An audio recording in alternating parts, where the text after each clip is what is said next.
KBR news కి స్వాగతం. ముందుగా ముఖ్యాంశాలు. స్వచ్ఛ ఆంధ్ర స్వర్ణాంధ్ర కార్యక్రమంలో పాల్గొన్న చంద్రబాబు. తెలంగాణ అప్పులు బయటపెట్టిన సీఎం రేవంత్. స్పీకర్ రఘురామకృష్ణపై ఆదిరి విజయకృష్ణ సంచలన కామెంట్స్. పవన్ గెలుపుతో వర్మకు సంబంధం లేదంటున్న నాగబాబు. కూరగాయల వ్యర్థాల నుండి ఎరువుల తయారీ. స్వచ్ఛాంధ్ర దిశగా అడుగులేస్తూ మీలో చైతన్యం తేవడానికి ఇక్కడికి వచ్చాను. అది తమ్ముడు నువ్వు చెప్పింది కరెక్ట్.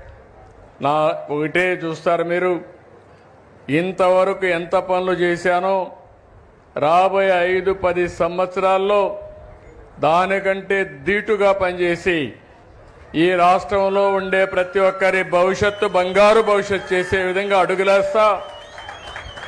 నేను చేయడానికి సిద్ధంగా ఉన్నాను, కానీ నన్ను ఉపయోగించుకోవడానికి మీరు కూడా సిద్ధంగా ఉండాలి. 2 విధాలు వస్తేనే సాధ్యం. అట్లా కాకుండా మీరు చేయండి, మేము చూస్తూ ఉంటామంటే మొయిరాని భారం నా మీద ఉంది. నన్ను ఒక్కడే వదిలిపెడితే ప్రాబ్లం వస్తుంది. మీరు చేయూత ఇవ్వండి, అడుగు అడుగు కలిసి పయనిద్దాం. మళ్ళీ భారతదేశంలో రాబోయే 23 సంవత్సరాల్లో నెంబర్ 1 స్టేట్గా తయారు చేసే బాధ్యత తెలుగుదేశం ప్రభుత్వాన్ని. దానికి ఏ విధంగా ఫౌండేషన్ వేయాలని వేస్తాం. చాలా పగడ్బందీగా కార్యక్రమాలు చేపడతాను. థ్యాంక్ యూ మా. తీసుకుంటాను మా కాగితాలు ఇద్దరు ఇసురం ఇంకెవరన్నా మహాడాల మైక్ ఇవ్వండి. ఆ లేడీస్ కూడా ఇద్దాం. కాగితాలని లాస్ట్లో తీసుకుంటానమ్మా. కాసేపు కూర్చోండి. కాగితాలు ఎప్పుడు ఇస్తూ ఉంటారు, ముందు మీలో మోటివేషన్ రావాలి. కాగితాలు ఉండేటివన్నీ కూడా పోయేటప్పుడు ఇవ్వండి. అవన్నీ ఈ విధంగా పరిష్కారం చేయాలి, చేద్దాం. సభకు నమస్కారం. స్వర్ణాంధ్ర స్వచ్ఛాంధ్ర కార్యక్రమానికి మన తణుకుపట్టణానికి ఇచ్చేసినటువంటి మన ప్రీతమ ముఖ్యమంత్రి గారు నారా చంద్రబాబు నాయుడు గారికి స్వాగతం, సుస్వాగతం. సార్, మీరు ఎప్పుడు ముఖ్యమంత్రిగా ఉన్నా రాష్ట్ర అభివృద్ధి కోసం నిరంతరము కృషి చేస్తారు, 24 గంటలు కూడా కష్టపడతారు. మీ తర్వాత వచ్చిన వాళ్ళు రాష్ట్రాన్ని సర్వనాశనం చేస్తున్నారు. అలా లేకుండా మీకు ఇప్పటి నుంచి గత 20 సంవత్సరాల దాకా పరిపాలన మీ చేతిలో ఉంటే రాష్ట్రం స్వర్ణాంధ్ర అవుద్దని మా నమ్మకం. అలాగే స్వర్ణాంధ్ర అంటే ప్లాస్టిక్ మీద నిషేధం గురించి చెప్తున్నారు సార్. సింగిల్ కవర్లు అయ్యి ఎక్కడ పడితే పంట బోధుల్లో, కాలువల్లో, చెరువుల్లో ఎక్కడ చూసినా వేసేస్తున్నారు. దాన్ని నిషేధించాలంటే ముందు ఆ పరిశ్రమలన్నింటినీ మీరు గుర్తించి నిషేధించినట్లయితే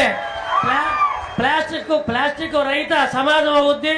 మళ్ళీ పూర్వబద్ధం ఇప్పుడు సత్రంలో కానీ ఫంక్షన్ హాల్లో కానీ స్టీల్ గ్లాసులు ఉండి పూర్వం ఆ స్టీల్ గ్లాసులో తాగిన తర్వాత మళ్ళీ కడిగి పెట్టుకునేవారు. ఇప్పుడు అక్కడ కూడా ప్లాస్టిక్ కవర్లు, ప్యాకెట్లు, గ్లాసులు, టీ గ్లాసులు ఇలా రావడం వల్ల ఎక్కడ చూసినా చెత్త చాలా దారుణంగా ఉంది. మీరు నిర్ణయం తీసుకోండి. మీ అంటే మేము అందరం ఉంటాం. జై స్వర్ణాంధ్ర, జై స్వచ్ఛాంధ్ర. మరి స్వర్ణయుగంలాగా ఆంధ్రప్రదేశ్ ఉండాలంటే మీరే ఉండాలని ఈ సభాముఖంగా తెలియజేసుకున్నాం. నేను గతంలో సర్పంచ్ చేశాను, ఏకాగ్రంగా సర్పంచ్ ఇచ్చారు. 5 సంవత్సరాలు కూడా మరి మీరు కానీ మోడీ గారు ఇచ్చిన పిలుపు మేరకు మరి మా గ్రామం అంతా తిరిగి మరి బాత్రూమ్లు కట్టించడం జరిగింది. బహిర్భూమికి అసలు వెళ్లకుండా చేయడం జరిగింది మా పరిపాలనలో 5 సంవత్సరాల్లో. అంతకుముందు గ్రామానికి స్వాగతం బోర్డులు ఉన్నా కూడా పారిశుద్ధ్యం, చెత్త కార్యక్రమాలు, బహిర్భూమికి వెళ్ళడం ఇవన్నీ ఉండి మరి అప్పుడు మా సెక్రటరీల అధికారులు మేము అందరం కూర్చొని మరి ఇంటింటికి వెళ్ళి బాత్రూమ్ బలవంతంగా కట్టించాం. కొంతమంది కట్టుకోనంటే మేమే కట్టి తర్వాత వాళ్ళ దగ్గర తాపిమేతలు అరువులు పెట్టి చేసాం. చాలా గ్రామాన్ని అభివృద్ధి చేసాం. మరి తూర్పిప్పర్ గ్రామం ఏకాగ్రంగా నాకు సర్పంచ్ ఇచ్చారు. 5 సంవత్సరాలు చేసాం, చాలా అభివృద్ధి చేసాం. ఆ విధంగా ప్రతి ఒక్కరు కసిగా ఉంటే మీకులా మేము అందరం ఉంటే రాష్ట్రం ఎప్పుడు అభివృద్ధి చెందుద్దని ఈ సభాముఖంగా తెలియజేసుకుంటున్నాం. Thank you. ఆ అమ్మాయికి కూడా 1 నిమిషం మైక్ ఇవ్వండి. రాష్ట్ర ముఖ్యమంత్రి గారికి నా నమస్కారములు. నా పేరు నందిని. నేను మాట్లాడడానికి గల కారణం, మా అమ్మగారికి గత 3 సంవత్సరాల నుంచి పెరాలసిస్తో ఇబ్బంది పడుతున్నారు. అయితే గత ప్రభుత్వం ద్వారా ఆరోగ్యశ్రీ కార్డు అనేది ఉంది, కానీ అది ప్రతి దానికి ఉపయోగపడట్లేదు సార్. ఎంఆర్ఐ స్కానింగ్ అనగా ఇంకా కొన్ని బ్లడ్ టెస్ట్లు అనగా అవి గవర్నమెంట్ నుంచి చేయడానికి వీలు అవ్వట్లేదు సార్. అలాగే ప్రైవేట్ హాస్పిటల్లో చూపించుకుంటే వేలకు వేలుగా ఖర్చు అవుతున్నాయి సార్. దానికి మేము ఏదో రకంగా మధ్యతరగతి కుటుంబాలు చూస్తూ వదిలేయలేం కదా సార్. అందుకనేసి అక్కడ ఇక్కడ అప్పులు తెచ్చి ఏదో రకంగా బతకాలి అన్న ఉద్దేశంతో ట్రీట్మెంట్ అనేది చేస్తున్నాం సార్. 3 సంవత్సరాలుగా గాయత్రి న్యూరో హాస్పిటల్లో ట్రీట్మెంట్ చేస్తున్నాం సార్. సో చాలా ఖర్చు అయింది సార్, లక్షల్లో అయ్యింది. మా దగ్గర రిపోర్ట్స్ అవి ఉన్నాయి సార్. మేము డిసెంబర్ నెలలో పెన్షన్ కోసం అనేసి, పెరాలసిస్ పెన్షన్ కోసం అనేసి అప్లై చేస్తే సదరన్ సర్టిఫికేట్ కోసం స్లాట్ బుక్ చేశారు సార్. గవర్నమెంట్ హాస్పిటల్కి వెళ్తే మేడం రావట్లేదు, మేము తర్వాత కాల్ చేస్తాం అనేసి పంపించేసారు సార్. అలా మేమే అని కదా సార్, ఏలూరు నుంచి ఇంకా చాలా దూరం నుంచి కూడా వచ్చి వాళ్ళు పెరాలసిస్తో ఆ పేషెంట్ తీసుకొచ్చి చాలా ఇబ్బంది పడ్డారు సార్. మళ్ళీ తిరిగి వెళ్ళిపోయి వాళ్ళు కాల్ చేయకుండా ఇప్పటికీ కూడా పెన్షన్ అందక ఇబ్బంది పడ్డారు. ఆ పెన్షన్ అనేది వస్తే కొంచెం మందుల కన్నా ఉపయోగపడతాయి కదా అన్న ఉద్దేశంతో మాట్లాడినాను సార్. అలాగే గవర్నమెంట్ నుంచి ఆరోగ్యశ్రీ పథకం అనేది బ్రీఫ్గా చెప్పు, అందరూ మాట్లాడాలి కదా. Okay sir. ఇప్పుడు ఏదైతే అమ్మాయిది కలెక్టర్ గారు అమ్మాయి పేరు రాసుకోండి, వెరిఫై చేసి ఇమీడియట్ కంప్లీట్ చేయండి. ఏం లేదు సార్, ఓన్లీ పెన్షన్ రావాలి, సీఎం రిలీఫ్ ఫండ్కి కొంచెం రావాలనేది నా ఉద్దేశం sir. Thank you sir. Okay, ఇప్పుడు మళ్ళీ మాట్లాడుదురమ్మా. కూర్చోమ్మా, మాట్లాడుదమ్మా, కూర్చోమ్మా. ఏదైతే కూర్చో తమ్ముడు, కూర్చో మాట్లాడదాం, కూర్చోండి. మీరు కూర్చోవయా, కూర్చో, చెప్తే వినవే. నువ్వు కూడా కూర్చోవయా, కూర్చో, మాట్లాడాలా. నువ్వు చాలా తెలివైన వాడివి, పనిచేయాలా, పనిచేసేది కూడా నేర్చుకోవాలి, మాట్లాడమే కాదు. మీరందరూ ఎట్టున్నారంటే నాకు పనులు చెప్పేసి వెళ్ళిపోదామని చూస్తున్నారు. నేను వచ్చింది మీ బాధ్యతలు కూడా గుర్తు చేయడానికి వచ్చాను. రెండూ ఉన్నాయి. ఎవరైనా సరే హక్కులు అడిగేవాళ్ళు బాధ్యత కూడా ఉండాలి. మీరు ఎవరైతే ఈరోజు బ్రహ్మాండంగా పనిచేశారో స్వచ్ఛ ఆంధ్రప్రదేశ్లో, వాళ్ళు మైక్ అడగలేదు, వాళ్ళకి ఎత్తుక్కుంటూ మేము అవార్డులు ఇచ్చాం. ఆ పరిస్థితి అందరికీ రావాలి, సమస్యలు పరిష్కారం చేయాలి, నేను చేస్తాను. కానీ కొంతమంది, ఆ కుర్రాడు ఉన్నాడు బాగా యాక్టివ్గా ఉన్నాడు, ఆయనకు మైక్ కావాలి. అంటే ఒక విషయం అందరం కూడా గుర్తుపెట్టుకోవాల్సిన అవసరం ఉంది. ఇంత మునుపు ఎవరైనా సరే ముఖ్యమంత్రి వచ్చాడా, ఈ మరి మీటింగ్ పెట్టాడా? జరిగాయి ఆ మీటింగ్లు? ఎప్పుడన్నా మైక్ ఇచ్చారా? ఎప్పుడన్నా తనుకే కాదు ఎక్కడికైనా వచ్చాడా? వస్తే నేరుగా పరదాలు కట్టుకొని వచ్చేవాళ్ళు, విమానంలో వస్తే చెట్లను నరుక్కుంటా వచ్చేవాళ్ళు, ఎవరికి మైక్ ఇచ్చేవాళ్ళు కాదు. మీరెక్కడో కూర్చుంటే వాళ్ళు ఎక్కడో కూర్చునేవాళ్ళు, ఆకాశంలో ఉండేవాళ్ళు. ఇది ప్రజాప్రభుత్వం. ప్రజలు ఏమి చెప్పినా విని పరిపాలనలో సంస్కరణలు తేవాలని ఏకైక ధ్యేయంతోనే ఈరోజు నేను మీ ముందుకు వచ్చానని చెప్పి కూడా నేను మీకు తెలియజేస్తున్నా. సింగరేణి ఒక కార్పొరేషన్, అది ప్రైవేట్ ఎంటిటీని. అట్లే విధంగా SC ST subplan backlog payments 1,09,740 కోట్లు. ఇవి మొత్తం కలిపితే చంద్రశేఖరరావు గారు డిసెంబర్ 7, 2023 నాడు అధికారాన్ని బదలాయించిన రోజు 8,19,151 కోటి. ఇది నికరమైన లెక్క. ఇది నేను ఆస్తులు క్రియేట్ చేసినాయని అంటుంటాడు. ఆస్తులతో పాటు ఆ కాంట్రాక్టర్లకు ఇవ్వాల్సిన పేమెంట్లు, కరెంటు బిల్లులు, మిగతా పెండింగ్ పెట్టినవి కూడా అప్పే కదా. బ్యాంకులలో షూరిటీతో తెచ్చిన అప్పు కాదు, ప్రభుత్వం కట్టాల్సిన పెండింగ్ పెట్టి పారిపోయిన అప్పు అధ్యక్ష ఇది. ఇందులో కాంట్రాక్టర్ల బిల్లులునే ఇప్పుడు ఉద్యోగులకు రిటైర్ అయిన వాళ్ళకు వస్తలేవు అంటున్నారు. వాళ్ళు పెట్టిపోయింది అధ్యక్ష. 8,000 కోట్లు వాళ్ళే ఉన్నాయి. రిటైర్డ్ ఉద్యోగస్తులకు ఉన్న పెన్షన్సో లేకపోతే ఇతర 8,000 కోట్లు వాళ్ళు ఇచ్చిపోయిన మోతనే కదా అధ్యక్ష. సో 8,19,151 కోటి ఈరోజు చంద్రశేఖరరావు గారు నాకు ఇచ్చిపోయినారు అధ్యక్ష. ఇంతకుముందు ఆయన 1,00,000 ఎన్నో కోట్లు అన్నాడు. ఎంత అప్పు తెచ్చినా కూడా నేను చెప్తాను. 1,60,000 అన్నాడా? 1,50,000 1,52,000 కోట్లు అన్నాడు కదా అధ్యక్ష. అది తప్పు. ఎంత తెచ్చినామంటే మేము తెచ్చిన అప్పు 1 డిసెంబర్ 2023 నుంచి 28/2/2025 మీడియా మిత్రులు కూడా సావధానంగా వినాలి. 1/12/2023 నుంచి 28/2/2025 మన ఫిబ్రవరి 28 తారీఖు వరకు లెక్క ఇది నేను చెప్పేది. 1,58,041 కోటి అప్పు తెచ్చినాం అధ్యక్ష. నేను మా ఉప ముఖ్యమంత్రి మా మంత్రివర్గ సభ్యులను కలిసి మేము తెచ్చిన అప్పు. ఇందులో ప్రిన్సిపల్ అమౌంట్ పెయిడ్ అంటే చంద్రశేఖరరావు గారు చేసి పెట్టిన అప్పుకి మేము చెల్లించింది 88,591 కోటి. మళ్ళీ చెప్తున్నా అధ్యక్ష, చంద్రశేఖరరావు గారు తెచ్చిన అప్పులకు అసలు 88,591 కోటి మేము చెల్లించినాం. అదేవిధంగా మిత్తి 1/12/2023 నుంచి 28/2/2025 వరకు 64,768 కోట్ల రూపాయలు మిత్తి చెల్లించినాం అధ్యక్ష. అసలేమో 88,591 కోట్లు, మిత్తి 64,768 కోట్లు, మొత్తం కలిపి సరాసరి 1,53,359 కోట్లు చంద్రశేఖరరావు గారు చేసిన అప్పుకు అసలు మిత్తి కలిపి 15 నెలల్లో మేము చెల్లించినాం అధ్యక్ష. నిక్కరంగా మేము చేసిన అప్పు 4,682. వారు పెట్టిపోయిన లయబిలిటీని, వారు మాకు అందించిన ఒక జాడ్యాన్ని అప్పులు చెల్లించడం కోసం, అసలు చెల్లించడం కోసం, మిత్తి చెల్లించడం కోసం మళ్ళీ అప్పులు చేసి ఆ అప్పులను చెల్లించాల్సిన పరిస్థితి. ఈరోజు మేము చెల్లించింది పక్కన పెట్టి 1,52,000 కోట్లు అప్పు చేసిండ్రు, లేకపోతే 1,20,000 కోట్లు అప్పు చేసిండ్రు. మా మీద బురద చల్లే ప్రయత్నం చేస్తున్నారు. నీకు కన్ఫ్యూజన్ అక్కర్లేదు హరీష్ రావు గారు, లెక్క పక్కాగా చెప్తున్నా. 1,58,042 కోటి మేము అప్పు చేసినాము. నువ్వు నీ మామగారు చేసిన అప్పుకు అసలు 88,591 కోటి, మిత్తి 64,768 కోట్లు, మొత్తం కలిపి 1,53,359 కోట్ల రూపాయలు మేము చెల్లించినాము. ఇక ఈ రెండు కలిపితే ఒకవేళ నీ వాదననే కరెక్ట్ అయితే, హరీష్ రావు గారి వాదననే మేము చేసిన అప్పు కరెక్ట్ అయితే, ఈరోజు తెలంగాణ అప్పు ఎంత ఉండాలి అధ్యక్ష? మేము చెప్పిన అంటే వాళ్ళ కాంట్రాక్టర్లకు పెండింగ్ పెట్టిపోయింది, వాళ్ళు డిస్కామ్లకు సింగరేణికి పెండింగ్ పెట్టిపోయింది, పక్కన తీస్తే 6,69,257 కోట్లు ప్లస్ మేము చేసిన అప్పు 1,58,041 కోటి కలిపితే తెలంగాణ అప్పు ఎంత ఉండాలి ఈరోజు అంటే 8,27,298 కోట్లు ఉండాలి అధ్యక్ష.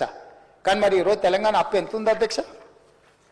7,38,707 కోట్లు ఉంది అధ్యక్ష. ఆయన చేసిన కాంట్రాక్టర్ల బిల్లులు లేకపోతే డిస్కామ్లు సింగరేణికి 1,50,000 కోట్లు యాడ్ చేస్తలేము అధ్యక్ష. అప్పులో చేస్తలేము, ఇప్పుడున్న దాంట్లో చేస్తలేము. స్పష్టంగా ఈ రోజు మేము చేసిన ప్రతి రూపాయి అప్పు. సభ్యులు డాక్టర్ పార్థసారథి గారు ఆదోనికి సంబంధించినటువంటి సమస్యలను వివరించేటువంటి ప్రయత్నం చేస్తున్నటువంటి తరుణంలో అదే అసెంబ్లీలో ఉన్నటువంటి డిప్యూటీ స్పీకరు ఉండికి సంబంధించినటువంటి గౌరవ శాసనసభ్యులైన రఘురామకృష్ణరాజు గారు కొన్ని అనివార్య అనుచిత వ్యంగ్యమైనటువంటి మాటలను మాట్లాడడం ఆదోని వాసులందరినీ కూడా కలిచివేసింది. వాటి విషయాలను మనం ఒకసారి పరిశీలించినట్టయితే ఒకసారి ఆయన ఏం మాట్లాడినాడో కూడా చూద్దాము. అదే సందర్భంలో అత్యంత వెనుకబడిన జిల్లా అయినటువంటి కర్నూలు జిల్లాలో ప్రత్యేకమైన సబ్సిడీలు ఏర్పాటు చేయాల్సిందిగా మీ ద్వారా మంత్రి గారిని కోరుకుంటూ సెలవు తీసుకుంటాను. నమస్కారం అధ్యక్ష. ఆందోళన గురించి అంటే ఆందోళన మీకు ఉన్నమాట సహేతుకమే కానీ మరీ అంత ఎక్కువగా దేశంలో ఉన్న కష్టాలన్నీ ఒక్క ఆందోళన ఉన్నట్టు మాట్లాడితే మీ ఆందోళన ప్రజలు కొంచెం మనస్తాపం చెందుతారేమో కూడా ఆలోచించండి. ఆదోనిలో ఉండేటువంటి సమస్యలు దేశంలో ఎక్కడా లేవా అని ఆయన అన్నారు. ఇంకేమన్నారు? కష్టాలన్నీ ఆదోనియేనా? కరెంటే లేదా ఆదోళనలో? ఉద్యోగమే లేదా ఆదోళనలో? అందరూ ఆదోని చాలా పారిశ్రామిక ప్రాంతం అంటారు. ఆదోని అంటే చాలా మందికి చాలా గౌరవం ఉంది. ఆదోనిలో కరెంటే లేదా, ఉద్యోగమే లేదా, అందరూ అంటున్నారంట ఆదోని అతిపెద్ద మంచి పారిశ్రామిక ప్రాంతం కదా అని అంటున్నారంట. ఆదోని గురించి ఆదోని ప్రజలు ఆందోళన చెందకుండా చూడండి, ఏంటి మనకి ఇంత కష్టం ఉందా అని వాళ్ళు ఫీల్ అవ్వకుండా. వెకిలి నవ్వు. ఆదోని ప్రజలు మాకు ఇంత కష్టం ఉందా అని ఆందోళన చెందకుండా చూడాలి అని చెప్పేసి వెకిలి మాటలు మాట్లాడుతూ వెకిలి నవ్వులు చిందిస్తూ 175 అసెంబ్లీలకు సంబంధించినటువంటి ఎమ్మెల్యేలందరి ముందు కూడా 2.5 లక్షల మంది ప్రజలు ప్రాతినిధ్యం వహించేటువంటి ఆదోని గౌరవ ఎమ్మెల్యే పార్థసారథి గారిని అవమానపరుస్తూ ఒక విధమైనటువంటి జుగుప్సాకరమైనటువంటి నవ్వులు కేరింతల మధ్యన అటువంటి అవమానకరమైనటువంటి మాటలు మాట్లాడడం దురదృష్టకరము. రఘురామకృష్ణరాజు గారు ఇంకొక మాట కూడా అన్నారు. ఏమన్నారు చూద్దాం. 270 అభివృద్ధి అవును చాలా బాగా చెప్పారు. ఏదో మీ ఆందోళన అర్థమైంది కాబట్టి ఆందోళన కూడా ఇక్కడ ఆదోద్దాం. ఆదోని ఆందోళన గురించి బాధపడినారట. అందుకని ఆదోనిలో ఉండేటువంటి కొంతమంది వ్యక్తులతో మాట్లాడితే ఆదోని చాలా బాగుందని చెప్పినారంట ఆయన. అందుకనే ఆదోనిలో ఈరోజు సర్వే కూడా జరిగింది భారతీయ జనతా పార్టీ ఆధ్వర్యంలో.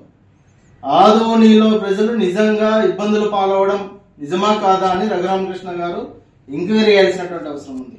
ఆదోనిలో ప్రజలు కష్టాలు పాలవుతున్నారా లేదా, ఆదోని ప్రజలు వలసపోతున్నారా లేదా, ఆదోనికి నిజంగా తాగడానికి నీళ్ళు వస్తున్నాయా లేవా, ఆదోనిలో నిజంగా గవర్నమెంట్కి సంబంధించినటువంటి కాలేజీలు ఉన్నాయా లేవా అని కూడా ఒకసారి ఆయన ఎంక్వైరీ చేయాల్సినటువంటి అవసరం ఉంది. గడిచినటువంటి 30 సంవత్సరాలలో భారతీయ జనతా పార్టీ ఎమ్మెల్యే ఈయన మినహాయించి, పార్థసారథి గారు మినహాయించి ఏ ఒక్క ఎమ్మెల్యే మొహం కూడా ఆదోని ప్రజలు అసెంబ్లీలో చూడనటువంటి పరిస్థితి ఉంది. కానీ వచ్చినటువంటి 9 నెలల్లోనే ఆదోనికి సంబంధించిన ప్రతి ఒక్క అంశాన్ని, ప్రతి ఒక్క సమస్యని అసెంబ్లీలో లేవనెత్తుతూ ఆదోని ప్రజల గొంతుకుగా నిలబడినటువంటి పార్థసారథి గారు నేడు మాట్లాడుతుంటే ఆయన వెకిలి చేష్టలు, వెకిలి మాటలు మాట్లాడి ఆదోని ప్రజల మనోభావాలను దెబ్బతీయడం మేము చాలా బాధపడతా ఉన్నాం. ఈ విషయాలను వెంటనే రఘురామకృష్ణరాజు గారు లేదా స్పీకర్ అయినపాత్రుడు గారు ఈ రికార్డ్స్ నుంచి ఆ మాటలను తొలగించాలని భారతీయ జనతా పార్టీ ఆదోని వైపు నుంచి మేము డిమాండ్ చేస్తా ఉన్నాం. అదే మాదిరిగా బేషరతుగా ఆదోని ప్రజలకు క్షమాపణ చెప్పాలని కూడా మేము డిమాండ్ చేస్తా ఉన్నాం రఘురామకృష్ణరాజు గారు. ఇంకో విషయం కూడా, మేము కూడా ఉండికి సంబంధించినటువంటి ప్రజలకు ఒకరిద్దరికి ఫోన్ చేసి కనుక్కున్నాం. రఘురామకృష్ణరాజు గారు ఆదోనికి సంబంధించినటువంటి ఈ విషయంలో ఇట్లా మాట్లాడినారు కదా, మీ అభిప్రాయం ఏంటి అని మేము కూడా సేకరించినాం. ఉండి ప్రజలు ఒకరిద్దరు మాతో మాట్లాడినప్పుడు మేము రఘురామకృష్ణరాజు గారు చేసినటువంటి పనికి సిగ్గుతో తలదించుకుంటున్నామని వాళ్ళు కూడా ఆవేదన వ్యక్తం చేయడం జరిగింది. కాబట్టి రఘురామకృష్ణరాజు గారు ఇటువంటి చర్యలు మానుకోవాలి. మీరు ఒక పెద్దన్న పాత్రలో అసెంబ్లీలో ఉన్నప్పుడు అన్ని నియోజకవర్గాలను సమానంగా చూడాల్సిన మీరు ఇలాంటి దురదృష్టకరపు వ్యాఖ్యలు చేసి అవమానపరచడం, ఒక నియోజకవర్గాన్ని ప్రాతినిధ్యం వహిస్తున్నటువంటి ఎమ్మెల్యేని అవమానపరచడం బాధాకరమైనటువంటి అంశం. భవిష్యత్తులో ఇటువంటి మళ్ళొకసారి రిపీట్ కాకుండా చూడాల్సిన బాధ్యత అయిన పాత్ర మీద ఆయన చూసుకోవాల్సి ఉంది, స్పీకర్ గారు చూసుకోవాల్సి ఉంది. కాబట్టి బేషరతుగా ఆదోని ప్రజలకు క్షమాపణ చెప్పాలి, రికార్డ్స్ నుంచి మాటలను తొలగించాలి. అదే మాదిరిగా రఘురామకృష్ణరాజు గారు ఇంకోసారి పునరావృతం కాకుండా ఇటువంటి చర్యలు అయిన పాత్ర గారు తీసుకోవాలి. రఘురామకృష్ణరాజు గారు కూటమిగా ఉన్నటువంటి పార్టీ తెలుగుదేశం పార్టీ కూటమిలో ఉన్నారు కాబట్టి మేము కూడా గట్టిగా మాట్లాడలేని పరిస్థితి. మేము పని మొదలెట్టిన తర్వాత మాకు అర్థమైంది ఏంటంటే పవన్ కళ్యాణ్ గారికి ఆల్రెడీ ఇక్కడ విజయం ఖరారైంది. మనం ఓన్లీ పని చేస్తున్నట్టుగా ఉండడమే తప్ప మనం కొత్తగా చేయాల్సిన పని ఏమీ లేదు అని చెప్పి నాకు అర్థమైంది. నాకే కాదు మా అందరికీ అర్థమైంది. సో మేము దీన్ని ఎంత గొప్ప అదృష్టంగా తీసుకుంటున్నామంటే పవన్ కళ్యాణ్ గారు మీరు పని చేసేసేటువంటి మేము ఇక్కడ ఏదో పని చేసాం అనే తృప్తి మాకు ఇవ్వటం కోసం ఆయన మమ్మల్ని అపాయింట్ చేశారు తప్ప ఆయన గెలుస్తారన్నది, ఆయన అఖండ విజయం సాధిస్తారని ఆయనకు ముందే తెలుసు. కానీ ఆ సాటిస్ఫాక్షన్ మాకు ఇవ్వటం కోసం మాకు ఈ అవకాశం ఇచ్చారు. అయితే అది మా అదృష్టంగానే ఫీల్ అవుతున్నాం. చంద్రుడికో నూలు పోగులాగా ఆయన పడిన కష్టానికి ఒక చిన్న పని చేసామనే తృప్తి అయితే మాత్రం మాకు నిజంగానే ఉంది. అయితే ఇక్కడ పిఠాపురంలో పవన్ కళ్యాణ్ గారు అఖండ విజయం సాధించడానికి 2 ఫ్యాక్టర్స్, 2 ఇంపార్టెంట్ ఫ్యాక్టర్స్. ఒకటి మన ప్రెసిడెంట్ జనసేనాని పవన్ కళ్యాణ్ గారు అయితే, రెండో ఫ్యాక్టర్ నాట్ వ్యక్తి, ఫ్యాక్టర్ పిఠాపురం జన సైనికులు, పిఠాపురం పౌరులు, పిఠాపురం ఓటర్స్. వీళ్ళిద్దరూ లేకపోతే మేము ఎంత ఏమి చేసినా ఏం ఉపయోగం లేదు. సో మాలో ఎవరైనా ఇంకెవరైనా సరే పవన్ కళ్యాణ్ గారి విజయానికి నేనే దోహదపడ్డాను అని ఎవరన్నా అనుకుంటే అది వారి కర్మ, అంతకంటే ఏం చేయలేం. సో ఇక్కడ మన ప్రెసిడెంట్ పవన్ కళ్యాణ్ గారికి ఆయన గురించి చెప్పడానికి ఒక ఇంపార్టెంట్ విషయం చెప్పాలి. అది ఏంటంటే మొన్న ఈ మధ్యన మా అమ్మగారితో మాట్లాడుతున్నప్పుడు మా కళ్యాణ్ బాబు గురించి ఒక మాట వచ్చింది. యాక్చువల్గా ఇక్కడ నేను ఒక అన్నగా మాట్లాడకూడదు, కానీ నేను ఒక పార్టీ జనరల్ సెక్రటరీగా మాట్లాడాల్సి వచ్చినా కూడా ఒక అన్నగా ఈ ఒక్క విషయం నేను చొరవ తీసుకుని మాట్లాడాలి. సో మా అమ్మని అడిగాను, అంటే ఆవిడ నాతో చాలా ఫ్రెండ్లీగా ఉంటుంది. ఆవిడని అడిగా, ఏదో మాటల్లో వచ్చింది, అమ్మ మమ్మల్ని అంటే ఏ తల్లి అయినా ఒక ఆడతల్లి ఒక స్త్రీమూర్తి బిడ్డను కనేటప్పుడు చాలా నొప్పులు పడుతుంది, అదొక పునర్జన్మ అంటారు. అలాంటిది నేను మా అమ్మని అడిగా, నేను పుట్టినప్పుడు ఏమన్నా పెయిన్స్ అనుభవించావమ్మా అని. మా అమ్మ అంది, నువ్వు పుట్టినప్పుడు నేను అనుభవించిన పెయిన్స్ భూమి మీద ఆడది అనుభవించలేదు, అంత కష్టం పెట్టేవాళ్ళని. అది మా అమ్మ చెప్పింది నా గురించి. సరే కళ్యాణ్ బాబు ఎలాగా అన్న. గొప్ప విషయం అంటే నేను షాక్ అయ్యా. వాడు పుట్టినప్పుడు నాకు పెయిన్ అనేది కొంచెం కూడా తెలియదురా, అలాగా నాకు పెయిన్ లేకుండా పెయిన్ ఇవ్వకుండా పుట్టాడు అని. ఈ విషయం నేను కొంచెం షాక్ అయ్యా. అదేంటమ్మా కనీసం పెయిన్స్ ఉంటాయి కదా, ఏమోరా నాకు ఏమాత్రం పెయిన్ తెలియకుండా పుట్టాడని. సో నేను ఏమంటానంటే పుట్టేటప్పుడు కన్న తల్లికి కూడా ఏమాత్రం నొప్పి బాధ ఇవ్వకుండా పుట్టిన పవన్ కళ్యాణ్ లాంటోడు, అలాంటి నాయకుడు ఈ కూటమి భాగస్వామ్యంలో ఉప ముఖ్యమంత్రిగా ఉన్న నాయకుడు ప్రజలకి ఎందుకు బాధలు రానిస్తాడు? వాళ్ళకి ఏ బాధలు కష్టాలు రాకుండా గుండెల్లో పెట్టుకొని చూసుకుంటాడు. అది మనం కళ్ళారా ఈరోజు చూస్తున్నాం. ఇప్పుడు మనం చూస్తున్నది ఆవగింజలో అరవంతు మాత్రమే. కూటమి భాగస్వామ్యంలో పవన్ కళ్యాణ్ గారి భాగస్వామ్యంలో జరుగుతున్న కూటమి ప్రభుత్వం పరిపాలన ఆవగింజలు 1% ఇంకా చాలా ఉంది. ఇప్పుడు చూస్తుంది just tip of the iceberg. అద్భుతమైన పరిపాలన మనకు రాబోతుంది. రాబోయే 20 ఏళ్లలో ఆంధ్రప్రదేశ్ ఒక స్వర్ణయుగం చూడబోతుంది. ఎందుకంటే ఎప్పుడో స్వాతంత్రం రోజుల్లో కొంతమంది మహానుభావులు పుట్టారు. అలాంటి వ్యక్తి ఈరోజు పుట్టడం, ఈరోజు మన ముందు ఉండటం మన అదృష్టం. అలాంటి వ్యక్తి దగ్గర పని చేయడానికి ఇగో ఈ స్టేజ్ మీద ఉన్న ప్రతి ఒక్కళ్ళం గర్వంగా ఫీల్ అవుతున్నాం. మాకు పదవులు వచ్చినా రాకపోయినా ఆయనకు సేవ చేస్తాం. నేనేమంటానంటే మీరందరూ తెలుసుకోవాల్సింది, మీరు పవన్ కళ్యాణ్ అంత గొప్పవాడు కండి, తప్పులేదు. రాకపోతే అంతగా అవ్వలేకపోతే ఒక గొప్పవాడికి అనుచరుడిగా మారండి, ఏదైనా మంచిదే. నేను ఆ పని చేశాను. రెండో పని, పవన్ కళ్యాణ్ గారు అంత గొప్పగా నేను అయ్యే దమ్ము లేదు, కానీ ఆయనకి అనుచరుడిగా మాత్రం నాకు అవకాశం ఇచ్చారు. అది నేను చాలా సంతోషపడతాను. ఎందుకంటే ఇవాళ కళ్యాణ్ బాబు లాంటి వ్యక్తి, ఇక్కడ ఉన్నటువంటి మా నాయకులు ఎవరైనా సరే, మేము చూస్తున్నది కేవలం ఒక జనరేషన్ కాదు, రాబోయే 3-4 జనరేషన్స్. అంటే మీరు, మీ పిల్లలు, మీ గ్రాండ్ చిల్డ్రన్ ఎంత మంచి ప్రపంచాన్ని చూడాలి, ఎంత మంచి జీవితాన్ని చూడాలి, ఎంత చక్కటి అవకాశాలు రావాలి అనేటువంటి ఆలోచనతోటే ముందుకెళ్తున్నాం. ఖచ్చితంగా రాబోయే 20 ఏళ్లలో ఇది జరిగి తీరుతుంది. పవన్ కళ్యాణ్ గారు ఒక జనరేషన్ కోసం కాదు, రాబోయే 2-3 జనరేషన్ల కోసం కూడా ఆలోచించగలిగేటువంటి గొప్ప నాయకుడు. As proof of concept pilot బేసిస్లో తెచ్చినాం సార్. 150 kgs per day.